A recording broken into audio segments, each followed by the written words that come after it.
This is Right On Radio, the voice of the men against time.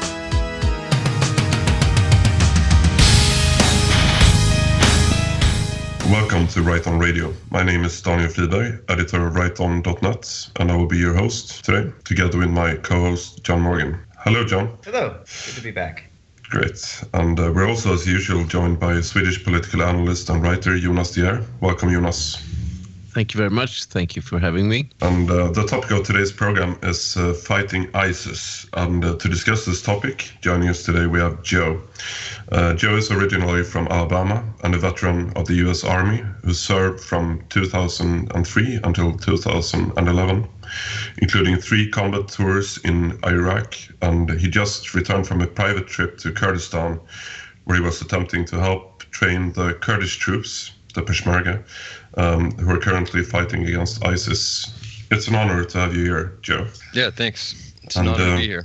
Awesome. And to start this off, maybe you could tell us a bit about the most recent year you spent in Kurdistan, your recent trip where you trained the Peshmerga troops, about the situation there and your own experience of what's going on there and so forth. Yeah, I originally went back because I wanted to... I had a certain interpreter of mine who was Iraqi, and he had received multiple death threats from militias, and so I went back to initially try to help him move into a safer zone than where he lives. But while I was there, I decided that I wanted to really see what was going on with ISIS or Daesh, how strong they are, and the inner workings of with the Kurdish Peshmerga and such, how it works, because I really was skeptical by my past experience of working with the Iraqi army and the quickness of how Daesh overtook the Iraqi forces the past couple of years in Iraq. I wanted to see for myself what was really going on and how was it working, and in the meantime, while I was trying to help my friend. And what I found was a mass disorganization, and it was almost hard for me to support it, because I pretty much saw that most of what's been being pushed out on the media isn't actually what's happening. Mm-hmm. And you just spent some time training the Peshmerga as well. What was your experience doing that? Well, first off, it was more of a vast attempt to train the Peshmerga, because the Peshmerga didn't really want the training or any of the ideas that we had to offer. They a lot of them are very, very disorganized, like I said, and very corrupt. They haven't been paid in, I think it was 5 months or so. They hadn't received a paycheck, and then they received January's paycheck, and the government, KRG, the Kurdish regional government, basically told them to forget about any of the other money that they're owed. So they were really losing a lot of motivation. And kind of the common goal, the common fight against ISIS, was kind of dwindling away and being replaced with the focus on the separation of the 2 governmental powers that are in place in Iraq, Kurdistan. Mm-hmm. And how we would make efforts to try to organize training, because we noticed they would come to us with different weapons issues, for example, and it was usually simple reasons that it wouldn't work.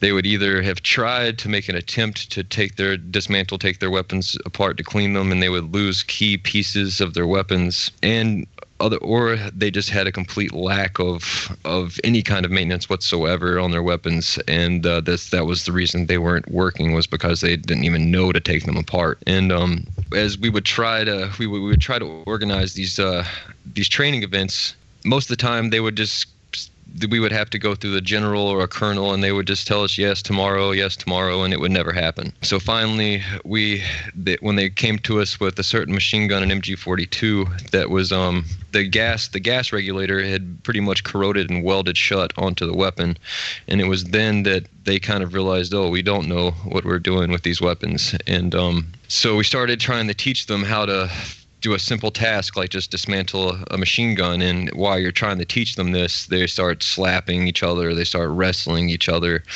They have no discipline about it, and then if you clean it for them, they expect you to do it all for them. So they all come to you with their weapon, wanting you to clean their weapon, and then they don't want to do it. And that was a problem with most of the classes that we had. It sounds almost like you're running a grade school class or something. Exactly is what it felt like. Exactly. So how was their combat proficiency? I assume that you participated in some combat with ISIS as well. Yes, it's very, very. It's mass chaos. If coalition air wasn't in the areas, most of them, I don't even think Iraq Kurdistan would be Iraq Kurdistan right now. I think it would be all Daesh land, and all ISIS land. I mean, so in some cases you'll have 13, 15, 20 ISIS fighters holding off 200 Peshmerga.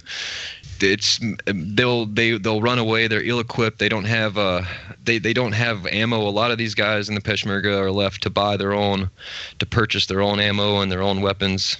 And it's mass chaos. And they'll turn around and leave, and they'll run away. They'll run away just as fast as they'll try to get into a fight.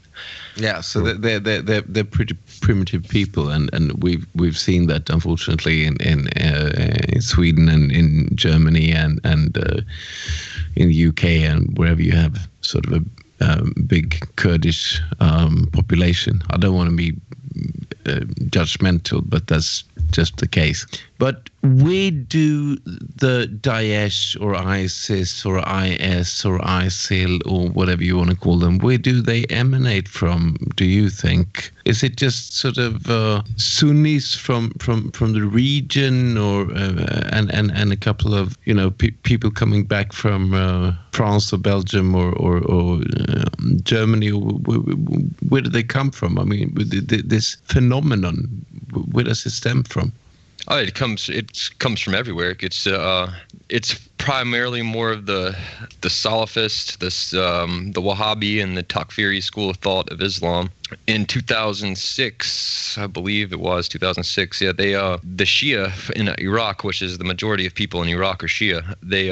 A certain guy, Muqtada al-Sadr, stood up what's called the Jaish al-Mahdi and other Shia militias, and in that. They were becoming so strong so fast that the U.S. actually stood up what's called the Sons of Iraq, which are Al-Qaeda, were mostly local Iraqi Al-Qaeda fighters, and they wanted to, and so we basically recruited them and swayed them to be on the U.S. side of things and to fight the Shia in the confusion of. It was basically a last-ditch effort to try to solve the Shia situation that was becoming so strong and so fast. And could I just interject, Joe? I mean, that's what in the U.S. at the time, we were told was the surge, and that it was the brilliance of the U.S. military strategy that kind of curbed the insurgency. But in reality, it was just the U.S. basically recruiting the Sunni and Al-Qaeda fighters to fight on the U.S. side by paying them off, right? Yeah, pretty much. And I mean, the U.S. also, we swamped troops. We amassed so many troops into the country. We were trying to overwhelm it. And then it was only in certain areas that they, like, you had U.S. forces working with the Sons of Iraq, like some of it on the outskirts of Baghdad, in a city called Baquba. In South Baghdad, those were the primary areas. And if I'm not mistaken, I'm almost certain that this is where al-Baghdadi came into play, was during all this. He was in a U.S. prison camp, I believe, in Diawaniya, Iraq, and he was released to start part of this forming of the Sons of Iraq. Yeah, that's quite an incredible screw up. And I mean, it wasn't a screw up. It was probably done deliberately. Although, I mean, that's just been the history of U.S. involvement in the region, is that they, only look at, well, who can help me with my problems today, without thinking that these people are going to come back to haunt them. Like Afghanistan in the 80s. Mm-hmm. Yeah, absolutely. It's and then when we installed a Shia government in Iraq when we pulled out, and when the U.S. pulled out, and they and it was that vacuum that really led to more of the Shia. It was more of the Shia kind of said, oh well, it's our turn to kind of take revenge on the Sunni population. Now we're in charge, and so then that power vacuum is really what created the first steps to Iraq becoming what it is now.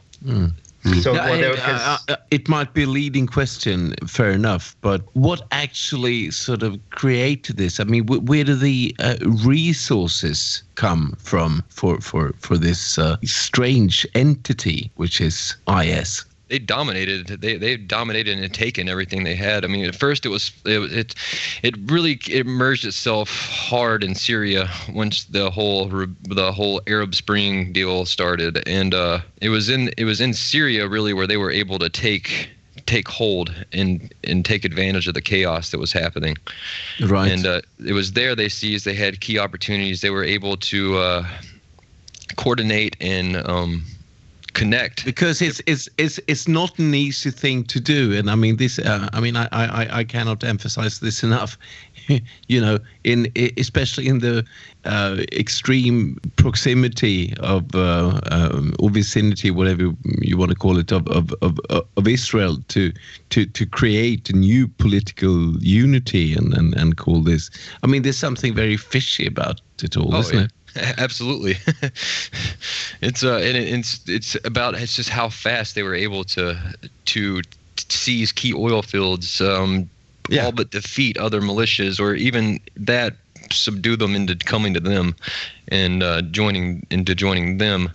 And the fact how they were so easily able to take so many oil fields in Syria, it's astonishing. Well, because the U.S. and NATO were basically just handing out money at first to anyone who would fight Assad, right? Right. So I assume that they must have gotten some of that. Well, I mean, I guess we should. Some people probably already know this, but I mean, the group that originally became ISIS. I mean, it was originally Al Qaeda in Iraq, right? And then before that, it was called something else, like the group for. I can't remember it now. It was the group that Zarqawi started. It's mostly all Al Qaeda, but it's there's so many different militias that make up that. I mean, for example, you have ones called Ansar al-Sunnah, which was a big one in the Anbar province while the U.S. coalition was occupying Iraq, and there's many different offshoot militias that kind of make up the big tree of Al Qaeda. But then Al Qaeda and what became ISIS split, I think, in around 2013 or 2012, 2013, because Al Qaeda didn't actually want to declare a new caliphate, and the people who are now leading ISIS did, right? That's what brought about the split. Yes, and now Al Qaeda seems pretty much marginalized, although you hear about them occasionally. Yeah, Al Qaeda. I haven't heard of much of it's mostly all just Daesh now. When I was in the military, there was many different militias, but now you pretty much just hear the Daesh or different Shia militias. And but the Shia, everyone's kind of collectively fighting Daesh. It's and they're fighting a losing battle, I say. Right, absolutely. Because you mentioned. Oh, I didn't mean to interrupt you, Joe, but you mentioned before about the media wasn't reporting things the way they are, and I know in our personal conversations before, you said that you think ISIS is actually much stronger than the media is letting on. Oh, absolutely, yeah, absolutely. I mean, they've lost some ground in Iraq, but there's also in Iraq a heavy more coalition troops now there than you hear about. Like they have French Special Forces teams, Italian Special Forces teams, Marine Special Forces Unit, MARSOC. There's several different militaries that are starting to put actual boots on the ground there that are coordinating most of the air power, airstrikes, and such. And it's starting to have an effect on the ways things are going. I'm not really sure because I was more stuck in one sector, but I saw many different coalition forces that are showing up that you never hear. I've never heard of them being there until I actually saw them. Mm-hmm. But what is your estimation of ISIS's capabilities and their morale and so forth? Oh, it's strong. They thrive in the chaos. That's the chaos makes them stronger, because the more chaos you can cause, and the more you can make you can make somebody feel they're pushed into a corner, and that's their only option is to join the other side, and that's how they ended up roping you in. Is that, oh, look what everyone's done to you. They pushed you into a corner, so the only way you get out of a corner is usually to fight back. Mm-hmm. And it's very easy in that region where life is cheap enough to sway somebody to that side. And but I think Iraq, they've lost some ground, but there's still a long way to go. There's still the city of Hawija, there's still the city of Mosul, and a city of 3 to 4 million people, and ISIS has had that for over a year now, and they've had over a year to radicalize and really implement their ways. And they pushed, they beat, what was it, 4 or 6, I believe, Iraqi divisions out in 48 hours of Mosul a year and a half ago, 2 years ago now. It was, and it almost just makes you wonder if how were they able to push that many people out? Because I don't. It's beyond me. Well, what is the? But this is it, Joe. And once more, I mean, how? Where do they get their sort of resources from? Because, Turkey. I mean, mostly all Turkey. All right. Turkey, or where they capture. When they defeat other fighting forces, they gather their material, and then a lot of the material they had was left from Iraq. Primarily was U.S. was all the equipment the U.S. left to the Iraqi army, arms, munitions, armor, everything that the U.S. like I said left to the Iraqi government, and then they were able just to roll over it and take it so fast. Because I mean that kind of fighting equipment, you can't just pull it out of your ass. No, absolutely not. It has to come somewhere. So. Yeah, and I assume a lot of equipment and weapons and so forth are also coming from the rebel forces in Syria, which the U.S. supported for quite some time, and maybe in some cases are still supporting, even though they're kind of defected to ISIS or joined ISIS. I mean, the parts of the FSA, as I understand it, have already joined forces with ISIS and the Al-Nusra Front and so forth. Mm-hmm. Yeah, there's Turkey pretty much gives armed escorts to Daesh fighters across the border. They have training camps that are across the border in Turkey. They come through Turkey like in waves, pretty much. Mm. Yeah, and they also, I mean, they don't lack any financial resources considering the oil trade going on with Turkey. Right, and I'm pretty sure I'm convinced the Kurdish are involved with the whole oil game also. Really?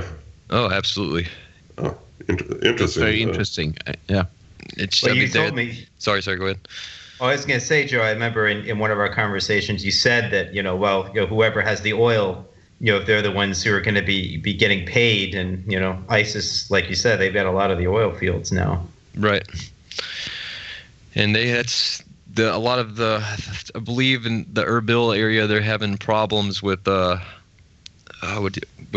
processing oil and the crude, and they're having a lot of problems with their I believe I'm right with the mechanical aspects of their refineries, and so there's an economic crisis in Kurdistan to begin with, and that's a large part of it, and the amount of money they've expended into the offensives they did last year and the year before, and it's.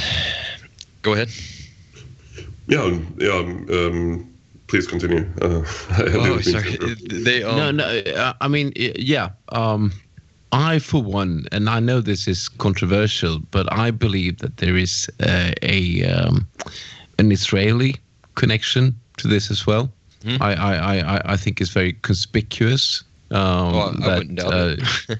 Yeah. No. It really is sort of strange that sort of Israel doesn't react to this entity in its near vicinity. That is strange indeed. They're just waiting they're waiting for the time to be right, of course, just like Iran. Yeah, I mean, I've said this before, and I think many people share this analysis, but ISIS is actually serving Israeli interests at the moment, because they are kind of creating chaos all over the region, and if they manage to conquer Iraq and Syria eventually, which they probably will if outside forces does not intervene to a larger extent than they have already done. I mean, like Russia, for example. Israel would be morally justified in kind of taking those territories away from ISIS. That's if you ask me, that's the plan. That's what Israel is best at. Amen to that. I think that's exactly what this is about at the end of the day. But you also said, Joe, you think Iran also has similar designs on that region. Yeah, they want. I mean, the Iraq-Iran war lasted for 8 years, and over 1 million people were killed on both sides. And Iran has wanted that area back for a long time, and I think they just have to wait and until the Kurds, the PUK and the KDP in Iraq fall into turmoil, and there's an implosion pretty much. And then once it becomes destabilized enough, that's Iran's excuse to restore order that no one else can restore. Yeah, it's quite interesting. And anyways, we are getting close to the music break, so we'll just have a short break for maybe 4 or 5 minutes, and we're going to listen to Triari War, a very suitable title for this topic. We'll be back after the break.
And there we are back from the break. And Joe, what about your most interesting combat experience? I'm sure you have a lot of experiences considering the 3 tours in Iraq and the past year. Is that anything you would like to share with us at all, or is it something that you would rather not talk about? I'll tell you. I'll go into one situation with it was while I was with the Peshmerga, and it's also kind of relevant to what's happening is that we got alerted to an alert one night, and we're about 2 kilometers from the front line, and we get to the front line, and first thing about the Peshmerga is no one knows what's going on except the commander. No one has any clue. There's no chain of command. There's no communication, and so we get out, and we find out from the colonel after we're already rolling around out in the front line that and we're in an area we haven't usually gone to, that we're looking for 2 guys that are apparently trying to cross the border. So as we're looking for them, we only the colonel has night vision, and he and one of the guys, I guess he spotted them, and so the Dishka, the machine gunner just starts shooting out into this field, into this area of high grass, and you can the guy it was more recon by fire because they thought they spotted the guy, so they shot around him, and he jumped up and ran, and so they spotted him that way. And then they saw the second guy by the same way, and so we caught both of these guys, and we pull them in where the Peshmerga are slapping them around and asking them who they are, and they keep telling us they're refugees and that they're by themselves. And then about the same time, we start hearing a baby cry. And we go towards the sound of the baby, and it ends up being 2 women that claim to be these 2 men's wives, and with a baby. And so they're telling us that, we're not Daesh, we're not ISIS, and we're just refugees. We're trying to get away from ISIS. And they asked them if they had cell phones, anything on them. They all said no. And then as we're questioning them, the one of the women had a cell phone hidden in her, and it started ringing. And so they retrieved the cell phone, and it's the contact that these guys were supposed to meet up with. Now these guys were a kidnapping cell, a Daesh kidnapping, part of a kidnapping cell that most of the guys had already gotten across the border as refugees into the Kurdish zones, and they had already, I guess it had been a month before, and was when they had crossed over, and these were the last guys that were coming across. And they had after the Peshmerga got done torturing them and getting information out of them, they all night long they ended up telling on the 5 other guys that were in the town, and that they had information to kidnap me and a couple of other Westerners that were at the compound that I was at. And it's a very small little compound, and so they had been, and we would walk out into the bazaar or whatever every once in a while, and so these guys had clearly been watching us and had a vast organized plan of how to kidnap us. Mm-hmm. So it's a widely used tactic that people across the West and I guess a lot of very, very liberal, we want to take in everybody, we want to help in all these refugees, but the refugees aren't always who they say they are either, and that's just a small first-hand account of how often they do this. But you have to tell us and our listeners, what prompted you, an American, to become a volunteer in this fight against ISIS? It really is quite interesting. It was like I was saying earlier, I went over initially to see if I could help my friend, and in the meantime, I had my doubts on how the media and things were reporting the Kurdish victories and their ability to fight and to sustain themselves as their own government, own country, pretty much. And so I ended up going and just checking it out for myself. Because I'd already spent previous time in the area and had a little knowledge on different sects and factions and whatnot. Yeah, fair enough. It's quite admirable. It really shows that you have a sense of idealism, and it's a nice trait. But anyways, if there are any ISIS fighters listening to this, make sure to put your phones in silent mode before you hide them inside your women. It's really stupid to leave the ringtone on. Right. Oh yeah, absolutely. So apparently Daesh isn't really that much more capable than the Kurdish fighters. Right. They don't think about stuff like that. Right. They tend to leave out the details. Yeah. But I remember you'd said in one of our private conversations, you do think that Daesh, ISIS, that they're very motivated, and that's sort of the source of their strength for what they lack in, combat, skill or whatever you want to call it. And most of the guys, from what I see and when you have somebody that's, especially foreign fighters that come from the surrounding areas that they're coming there on a one-way plane ticket for one reason, and that's to fight and die. They have no desire to come out of there alive. That is not what they do. Not want that. It's an honor to become a martyr, and for them, and that's the way they see it. In their ideology, they don't live for this world or this life whatsoever. And so if you have a fast track available to you to get to your so-called paradise, then that's what they take. And when the result of that is you have extremely motivated people that are coming for no money, for free.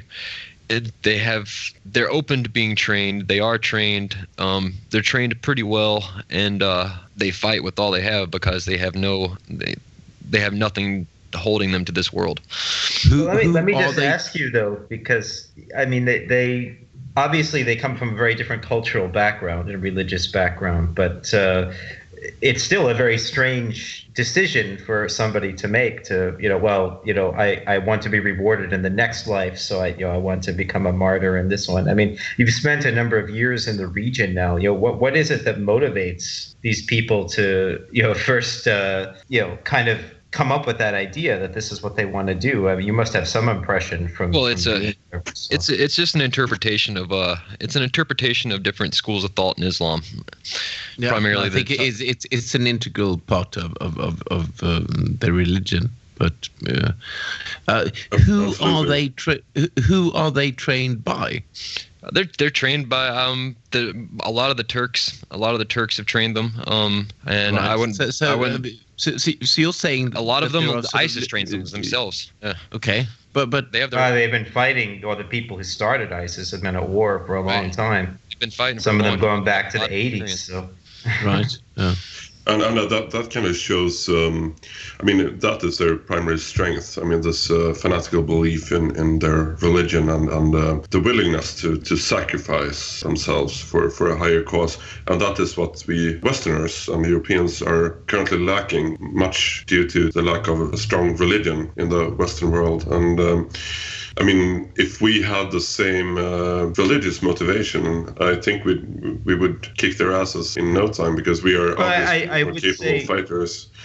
You're right, Daniel, but I would say I also think the Western, the value and the respect that we have for both our own lives and for other people's is one of the strengths of the West. So I wouldn't want to become like ISIS. But you're right. I mean, we should have a strong faith to motivate us. But I wouldn't want to end up like ISIS, like with blowing ourselves up or anything like that. I think. No, we shouldn't imitate them. I mean, that's. Of course not. That's not what I'm advocating here. Of course, no, of course not. And I don't think it's possible for us to become like ISIS, because it's simply not in our nature to be like them. I mean, we have never been like them in the past. But if you look at the Crusades, for example, the Crusaders were motivated by religion, and they were willing to sacrifice themselves for a higher cause. And we've simply lost that willingness to sacrifice oneself. No, and you got the Lepantos and the gates of Viennas and what have you. I mean, exactly. We have fought them off before, so we will do so again. But my main point here is that maybe we need to have some sort of religious, or at least like semi-religious motivation. I don't think I need any more motivation than I already have, but for most people, they need something to motivate them into making these sacrifices, because liberalism is not really working that well when it comes to motivating people to make sacrifices. It's poison at the end of the day, and you don't have to be a religious bigot to realize that. It's just an objective analysis. Yeah, that's an interesting question for Joe. Joe, how did you feel during your tours in Iraq when I was back in the U.S. at the time, and the country was really in turmoil, and by about I'd say 2004, 2005, people had pretty much turned against the majority of Americans, even on the conservative side, were against the war. Like, how did that feel to those of you who were actually fighting over there? Honestly, it didn't really play a role, because in the situation that some of us were in that place, it was just more of a, okay, I'm stuck here. I have to survive. I got to try to survive this. And that's all you were focused on. So you weren't really thinking about a higher cause, or like, spreading democracy to Iraq, or whatever the reasons were we were being told about at home. Okay. Absolutely not. Like, I wasn't. I mean, there's some people that of course were, but I really wasn't. It was more I was stuck in the military. I can't really just leave the military, and it doesn't work like that. And I had some of my friends, and we were all stuck there together. And so it's more of a, how do we survive this? And that's how your thought process went. Mm-hmm. Mm-hmm. Yeah, and I don't think it's a huge motivator for anyone to. I mean, this liberal notion of spreading democracy. It's not a cause that makes people want to sacrifice their lives. Well, it's not even a real cause. It's just an excuse. Yeah. Everything I've seen of let's spread democracy, it's been a complete failure thus far. Do you even think that's really what they're trying to do, or is that? No. I think it's. I think that's their guise. That's their excuse. That's their front to make people stand behind, in a sense. And I think it all has to do with greed and personal gain in the end. Yeah, and maybe in geopolitics in some sense. Right. Well. Which is related to greed and personal gain. Yeah. I guess I say that is just because if you look, I mean, it just goes all the way back to corporations like Halliburton and KBR, and it's just how fast, the minute Iraq fell, pretty much. They were already there, just ready to spread that to all corners of the country, and it was all about making money. Yeah. And there was just as many contractors as there were troops, and meanwhile the troops were creating the buffer zone, so the corporations, these giant corporations, could just make millions and billions of dollars. I think you told me that you didn't have much contact with the contractors, right? No, I'd see them if we went to like a bigger logistics base, an LSA or a bigger camp. You would see the contractors, or there were contractors everywhere, but most of the contractors I ran into were mostly like at a chow hall, like the. Okay, so not like combat contract. Yeah, no, not like those guys were mostly restricted to PSD teams, to personal security detachments, and stuff like that. And the sectors I was in, they really had no reason to be there anyway. Yeah. Well, as an American civilian, I thought that was terrible that there were people, because I read about the salaries those guys were making. Oh, it's phenomenal. I know it's a lot more than what you guys were making, and you had a tougher job.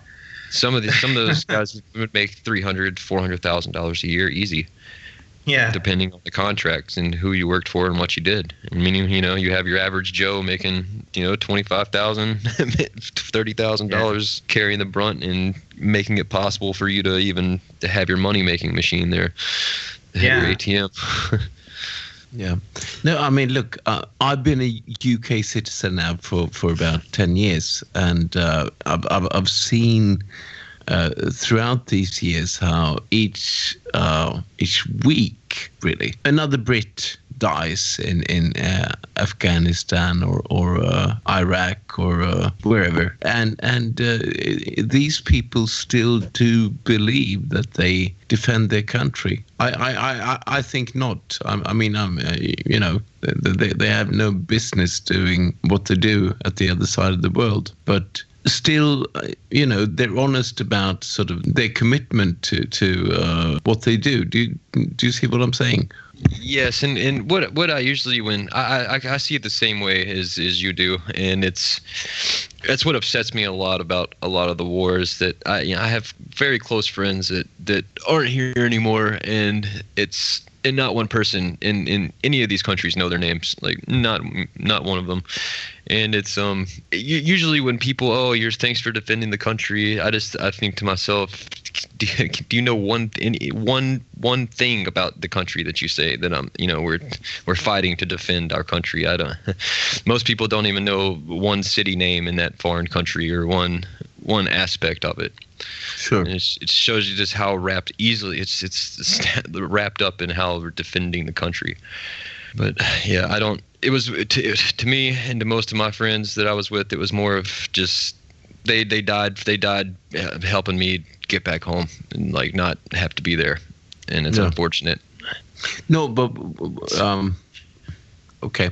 No, what I'm saying is that sort of most Brits still think that their children are dying in order to defend Great Britain, as I think most Americans are actually thinking that American kids are out in Iraq or Syria, or where have you, defending the U.S., defending the national interest, which is absurd. Yeah, absolutely. There's more cynicism about it now than there was 10 years ago, I think, in the U.S. But you're right, Jonas. Of course, there's still people talking that way. And they actually think that, that these military actions are actually preventing terrorism when, of course, they're actually, this is just enabling it. Yeah, exactly. Yeah. But that's the plan. That's the ultimate plan. I mean, you enable it until it gives you an excuse to take over what you're trying to take over, what your goal is. Yeah, in the midst of all that chaos. Yeah. So what's your take on the ongoing Islamization of Europe and the huge influx of migrants? That's a ticking time bomb. It's going to, I mean, it's already started setting off, and it's just going to continue to set off, and it's not going to stop, and it's not going to slow down. Yeah, that's my opinion as well. And for me, it seems that it's this chaos that is going on in the Middle East right now is part of a greater design to kind of create these huge migrant flows into Europe. I mean, Turkey is definitely involved in that, and they've even tried to blackmail the EU for money to kind of halt these migrant flows, which I think is very interesting. I mean, obviously something fishy is going on here, and it's not to our benefit as Europeans. What's your take on this? Oh, I mean, it's they sell it to you. We have to help these people. They have nothing. They have nowhere to go. But when I see all these migrants, every one of them is almost, not every one of them, but a far greater percentage of them are military-aged guys that are in that period of. It's just also strange because they get there, and then it's so easy for the infiltrators, the Daesh infiltrators, to turn them once they don't have to turn them before they get there. They can let them get there and then turn them, because they can use the guys. Oh, look, they're making you live in a refugee camp. Oh, this, that, and the other. And it's so easy to turn someone and make someone angry once you keep food out of their mouth a couple of days. Or the poor have a tendency to unite, and that's what's going to happen ultimately. And it's people say that the ISIS is finished and ISIS is close to destruction. ISIS is just they thrive in the chaos, and they're spreading everywhere as we speak right now. And it's not saying something out of fear; it's saying it out of truth. And you'll see another Brussels go off. You'll see another Paris happen, and it will be in the same place or a different place, but it's just going to start getting faster and faster and faster. And it's. Yeah. So your conclusion is that we're heading towards a European ethnic civil war, basically. It's going to end up there. Yeah, absolutely. Yeah, I agree. Well, Joe, if you could be made dictator of the world or whatever, or of the West anyway, what do you think? There's anything more effective that we could be doing? I mean, as far as just not letting them in, like you have to. I mean, it's not even so much as a screening problem. It's your country's in shambles, but at the same time, like I don't really know how to say it right. But if my country went to crap, like if there was a war that happened in my country, it's my country. Like I have to. I can't just pack up and run away from it and put all my problems on somebody else. Yeah, that's always been my feeling. At some point you have to stand up, and even if you die trying, like you have to You have to stand up for what you believe in your own home, and you can't just run away and look, I'm here now. You have now support me and kind of deal. There's just it's astonishing how many people just have fled instead of stayed and tried to do something. Fate can be tricky, but I don't know. I just can't. I can't see myself running away from something destroying where I'm from, my roots. Do you think it's a cultural difference, or what is the reason why all these people? Well, they've had everything handed to them their whole life. Saddam. You got to think, your average Iraqi, even if he's 50 years old, he's 16? No, like 14, 16 years old. How long has Saddam Hussein been out of power? I mean, they've never had to think for themselves. They've had somebody in a regimented way of life telling them when to use the bathroom, when to eat, when to sleep on a daily basis, and now they're left to have to make decisions for themselves, and they can't do it. And it's the same thing. Like if with the Kurds, they want everything handed to them. They don't want to do anything themselves. They want it all just handed to them. They want a clean weapon handed to them. They don't want to have to do it themselves. It's just a small example, and it mushrooms into a much bigger example on a nationwide scale.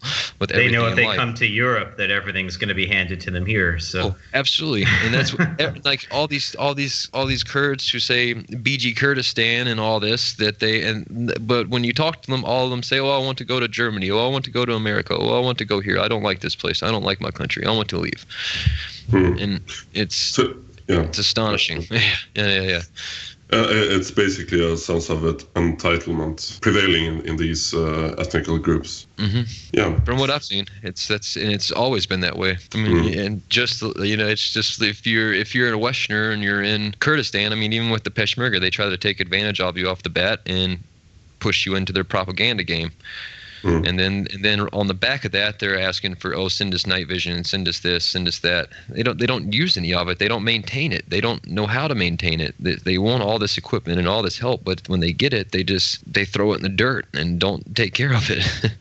No. And I mean, it's probably criminal to say, or incriminating, whatever. But I do think that sort of the Kurds are one of the worst sort of ethnic groups that we've taken into to Western Europe. Well, I would say the Gulf Arabs are worse. Oh yeah, by far. Which one? Sorry. The Gulf Arabs are by far worse than the Kurds. I mean, the Kurds at least have some sort of Indo-European heritage, even if it has been diluted during the centuries. But still, I mean, the Gulf Arabs are they are far worse. I mean, they're. No, I mean, if you look at the number of sort of group rapes and what have you, I mean, there's an extreme overrepresentation by the Kurds. But anyhow. Well, Joe, I wanted to ask you, though, something interesting you said to me last week was there's a guy we both know, a white guy who's also with the Peshmerga in Kurdistan right now, and you told me he was feeling a little frustrated with being there, and he was asking you like, maybe I should go to the Iraqi army instead. And there's no, yeah. I liked your answer to that. I don't remember what I answered, but it's the same. It's you go there. Oh, look at here, we have a Westerner. There's nothing good's going to come out of that situation just because you think you're going to volunteer that they want your help and this, that, and the other, and especially you go to the Iraqi army, it's not going to last very long for you. Yeah, you said they would just see you as a white guy, not as like somebody was there to help them. Exactly. There's too many splits in their military. I mean, it's the same way in the Peshmerga, it's the same way in the Iraqi army. You have one group that really at the end of the day, they wouldn't mind killing the other group of Iraqi army that's sitting right there beside them. But it's just they have a common objective at the moment. That's such a bizarre thing about their culture is that, these groups, they spring up and then they fight and then they split into two groups and then they fight each other. And then like 6 months later, they become allies again. And then like another group splits off and they're just like children. It's like the public school playground. Or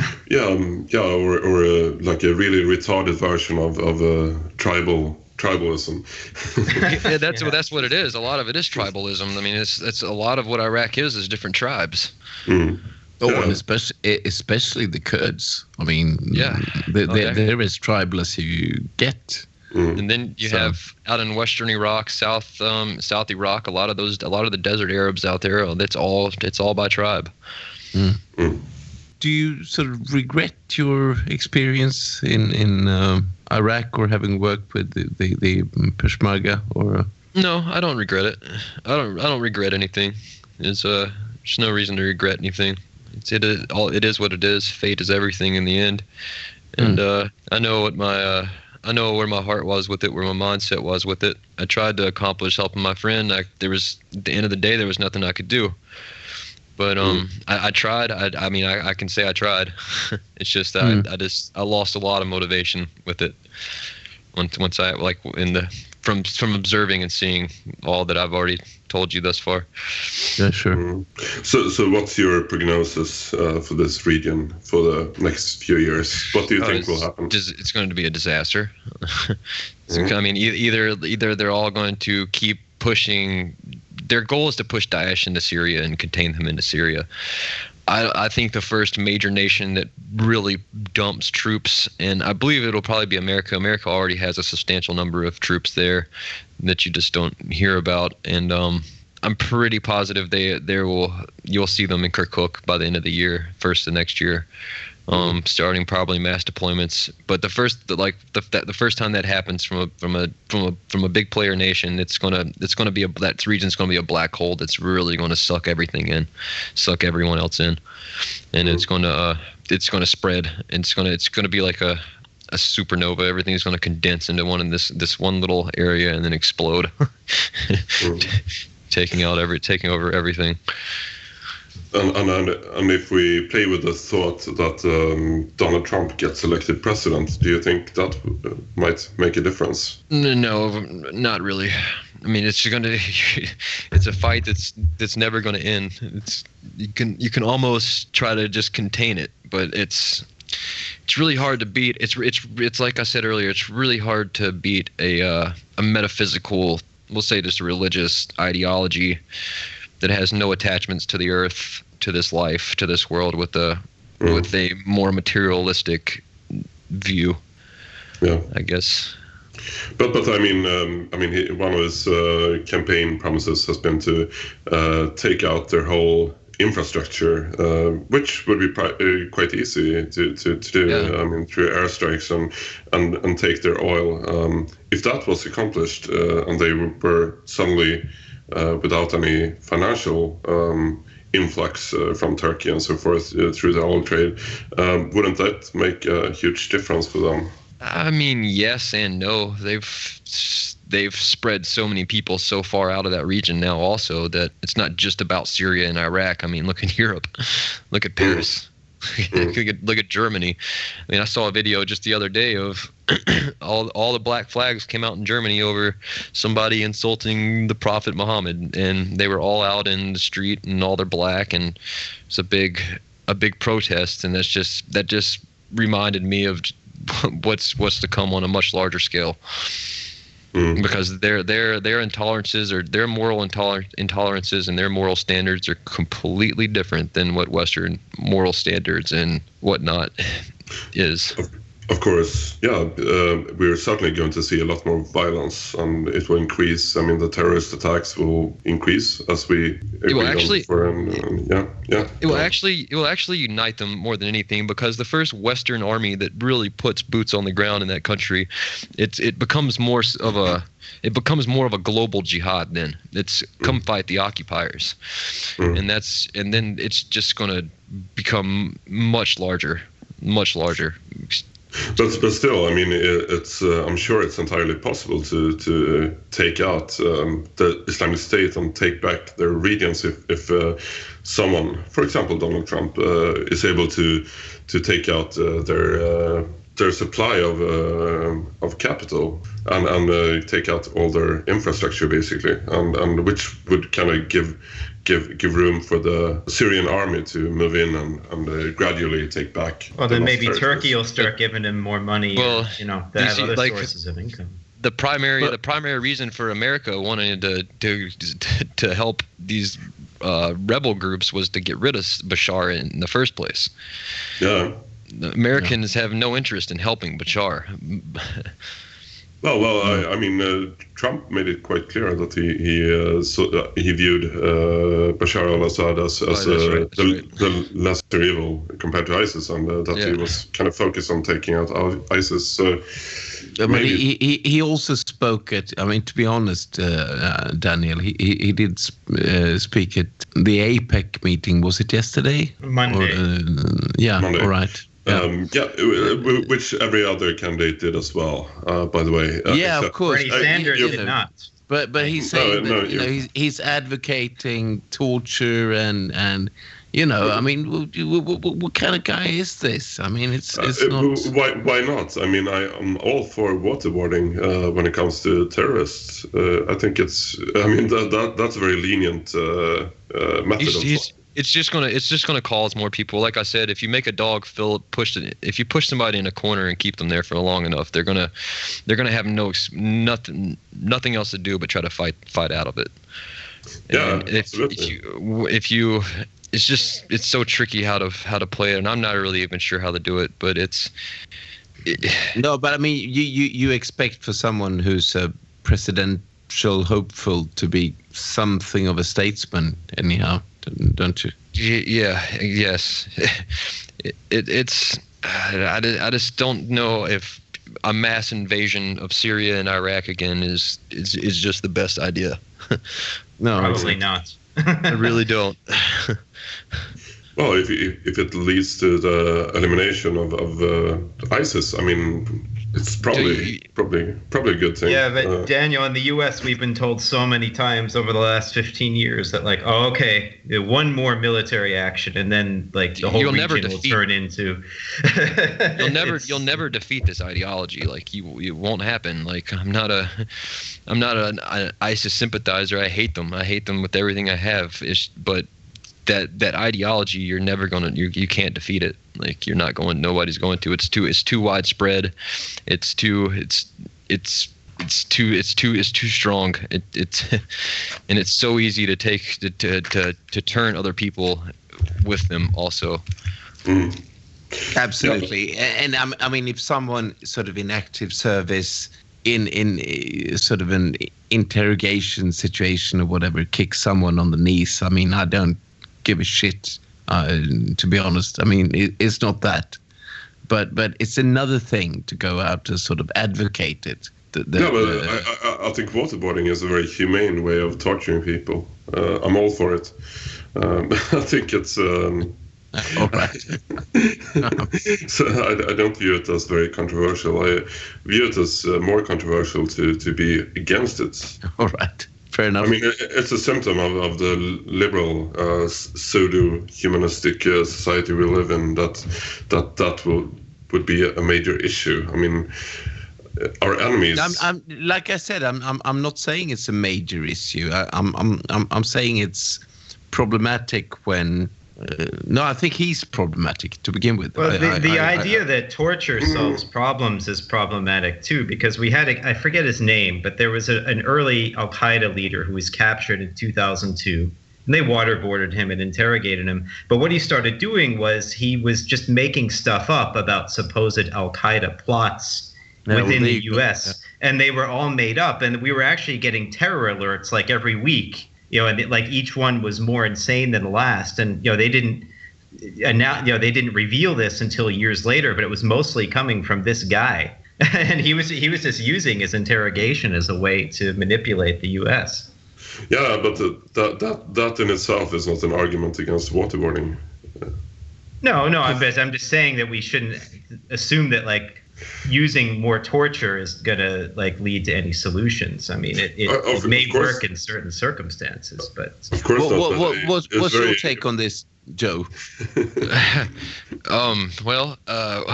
Waterboarding is pretty brutal. It doesn't look that brutal, but it's pretty brutal because essentially what you're doing is you're drowning to death over and over and over and over and over and over again, and fighting fire with fire sometimes creates just a much bigger fire that's harder to put out in the end anyway.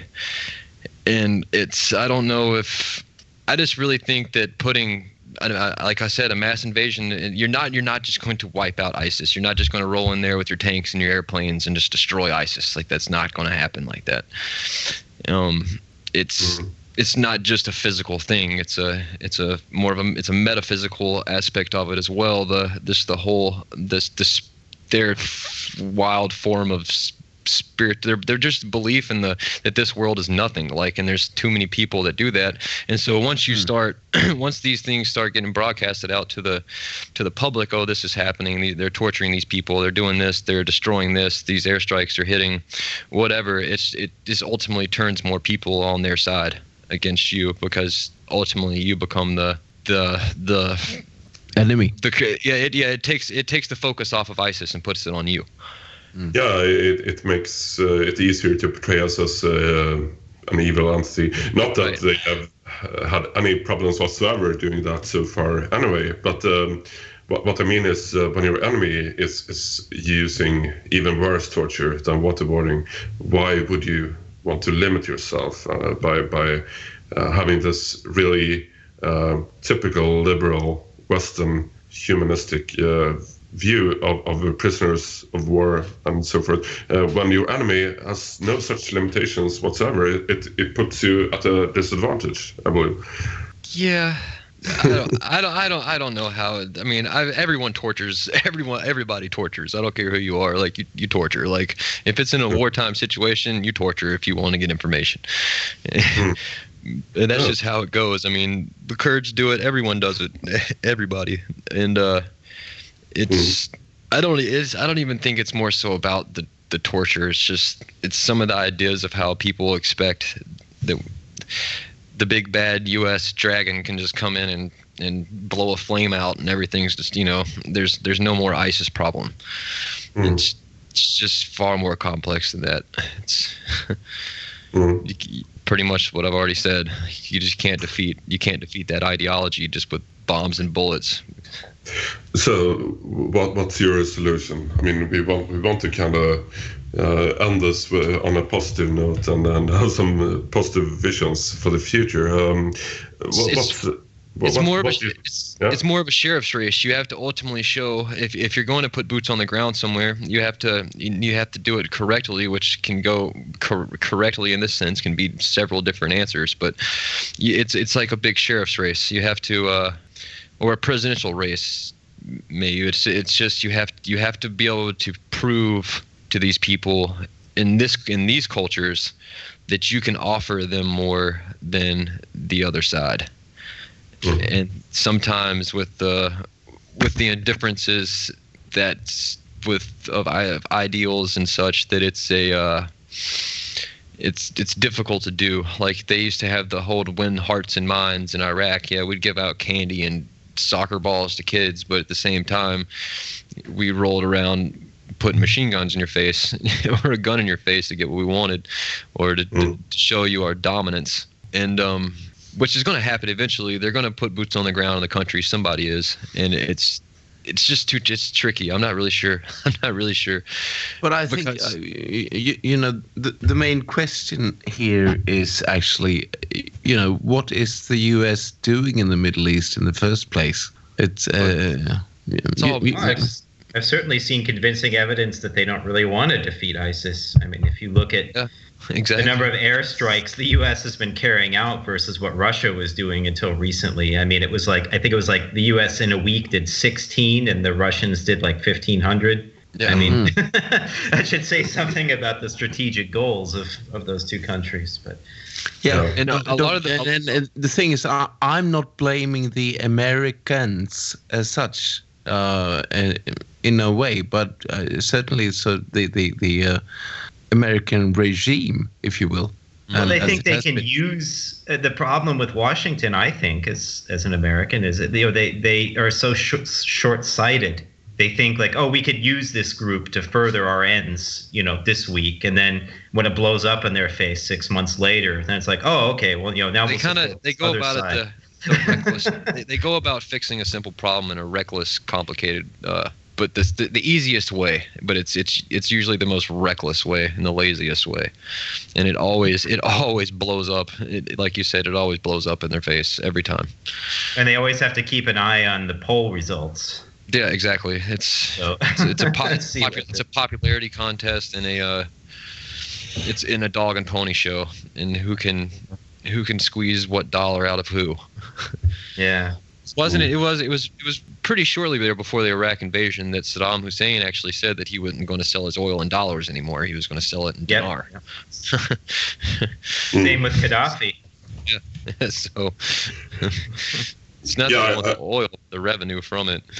Mm. And one was hung, the other one was sodomized to death. Right. With a knife. Yeah. So it's lovely. But and a couple of gut shots. Yeah, and I mean, I'm sure we all agree on the mechanisms and motivations behind these interventions were definitely wrong, and that of course has to stop.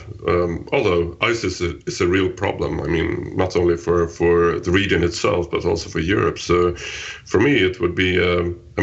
That would be a motivated intervention to kind of just crush ISIS and at least destroy their infrastructure to make them weaker. And it would, of course, result in a lot of terror attacks on both American and European soil. But that is something we will have to deal with, basically, because we can't let them continue their low-intensive warfare on our soil. The best thing you can try to do is try to keep it contained into the region, but it's too difficult now because it can still be done, but just the refugee migrant situation, it's allowing it to seep out of the cauldron pretty much, and get everyone else wet in the process as it boils over. Mm. And that is of course one of the major issues we will have to deal with at the same time, or even before. Getting some proper border control for Europe and the US to prevent these people from getting here in the first place, and sending as many as possible back, of course, as well. But anyways, we're kind of drawing to a close. So do you have any final words, preferably something encouraging regarding? ISIS. They're bad people. It can be combated, but people really need to realize that it's a dark reality, but it's a reality that can be overcome. Mm-hmm. And we just have to quit being so liberal about it, in a sense. But screw the Middle East for a moment. I mean, you're on here obviously to talk about your experiences from the army and from the Middle East and etc. But as an American, what do you see for the future of your country? I don't know. I'm not really sure, honestly. It's kind of with the presidential candidates that we have, and the way things are going right now, I'm really not sure. It's starting to look like like the movie Idiocracy to me, and it's kind of where it's the best example I can use. For a while. I know. That's modern democracy for you. I mean, yeah, I'm really not sure. That's why I live in Budapest. Yeah.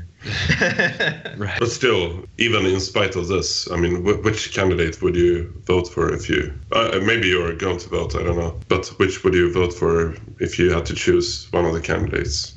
Probably vote for Santa Claus, honestly. Really?